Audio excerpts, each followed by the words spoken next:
Let's get the ingredients going and we'll get this recipe started for you. So the first thing I've got is some round steak that I've cut up in strips, about a pound.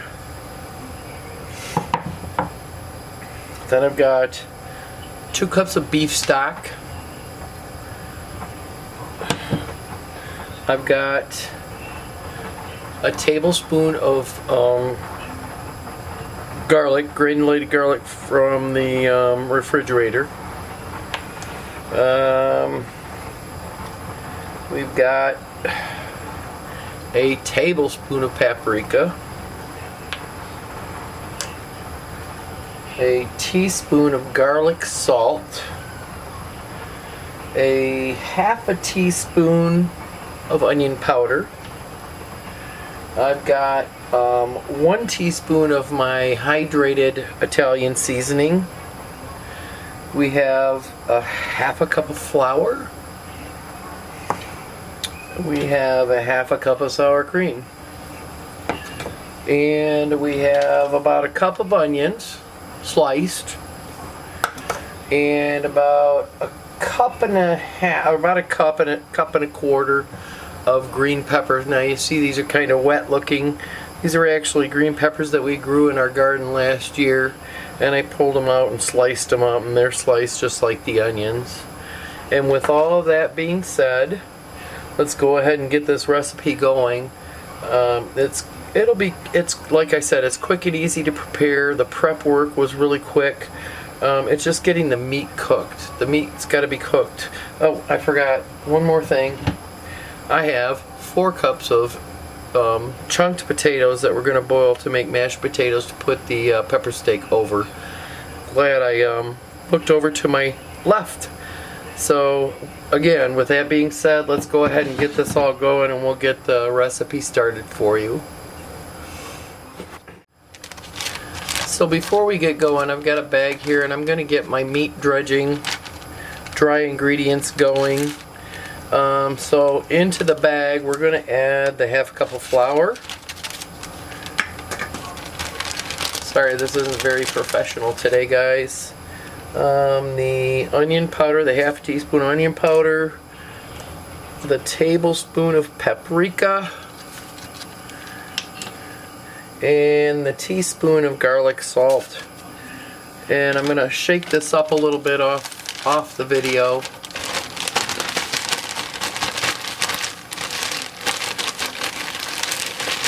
I want to shake it up and mix it all together.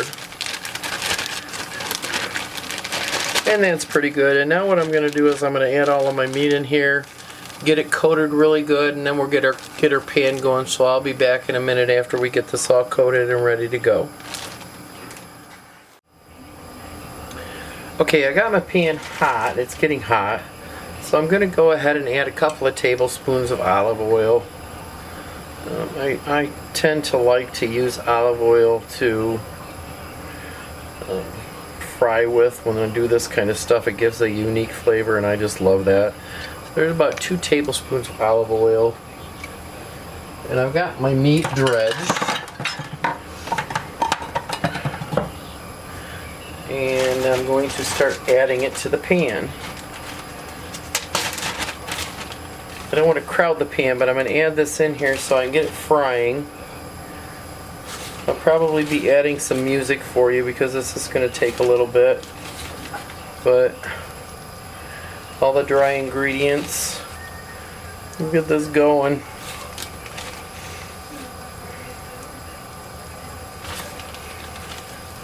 It already smells good and we haven't even started the big part of the dish yet.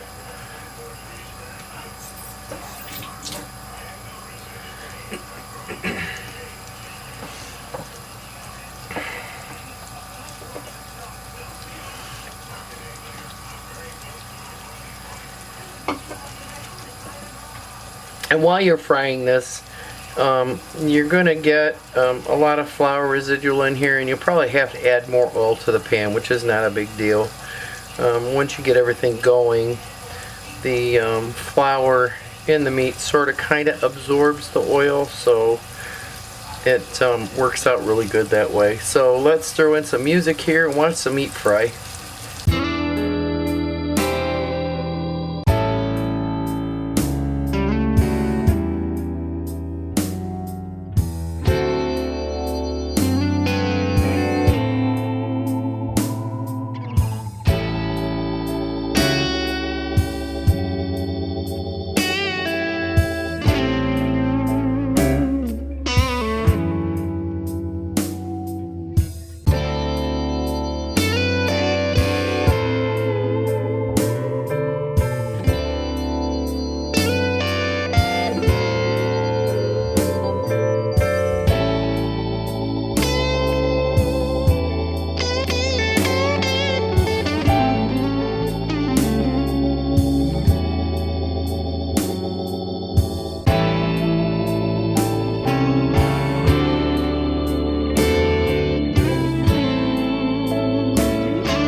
So I still have enough oil in here. I'm going to add my onions really quickly.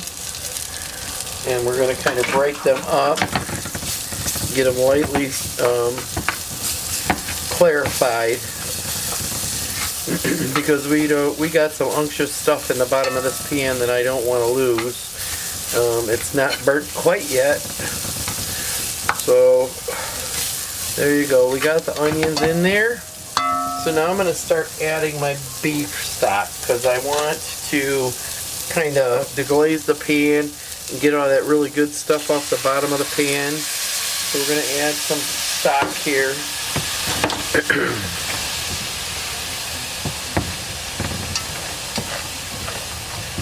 Not a fan of the spatula I grabbed. And I'm going to add some more. Add the rest of it. We're going to keep it at temp, and we're going to pull all that good stuff off the bottom of the pan, basically. It'll heat up and pull all the flavor saver parts on the bottom of the pan, which is what I love the most. And I do not like this spatula.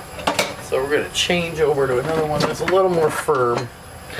Yeah, my favorite one.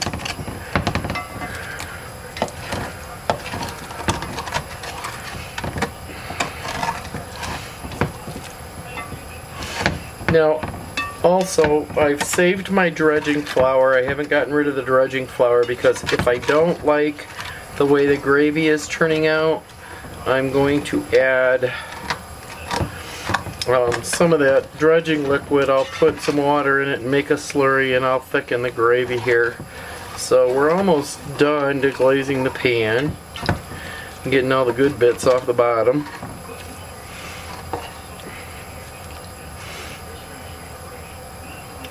And I'm going to go ahead and add, right now, I'm going to add my rehydrated Italian seasoning. Get that out of there.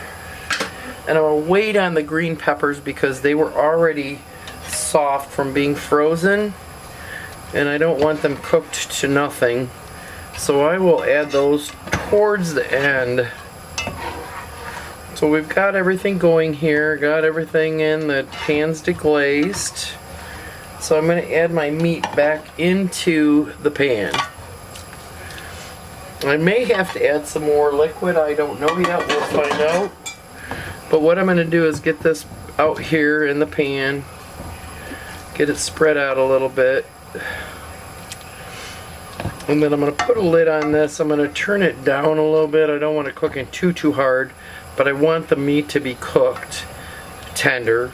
So I'm going to get this all coated in here, and then I'm going to put a lid on this and cook it at about medium low for about an hour. But at the half-hour point, I'm going to show you what we do with the rest of our ingredients for this dish.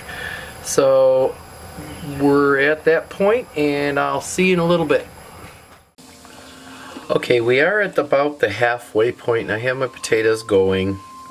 They haven't boiled yet, but I tasted my gravy and it needed a little extra booster shot. So I got myself a 1/4 teaspoon of black pepper, and I have myself a 1/4 teaspoon of salt. So we're going to mix this in and turn my heat up a little bit more because I really do want this meat to be cooked by the time we're ready to serve up. So meat is still not quite there yet, but we'll get there.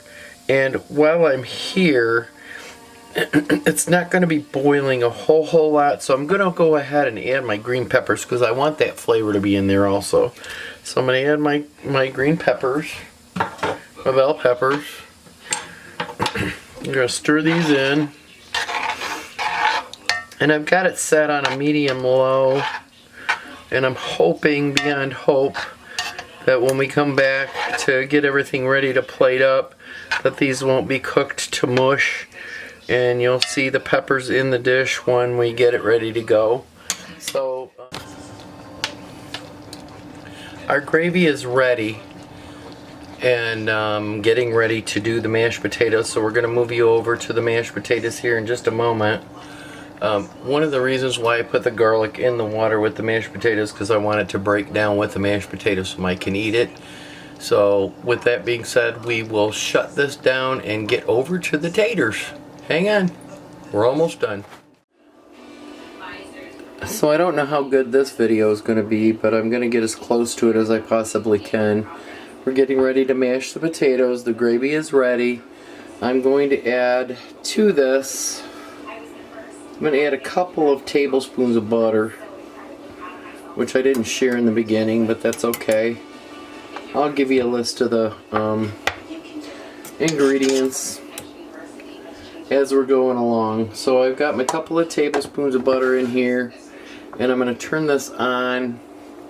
So it's about 2 to start out with, but I want to whip these, so once I get comfortable with what I've got in here, I'm going to turn it up on high, and I will probably throw some music in here for you because this is going to get really irritating after a minute or two.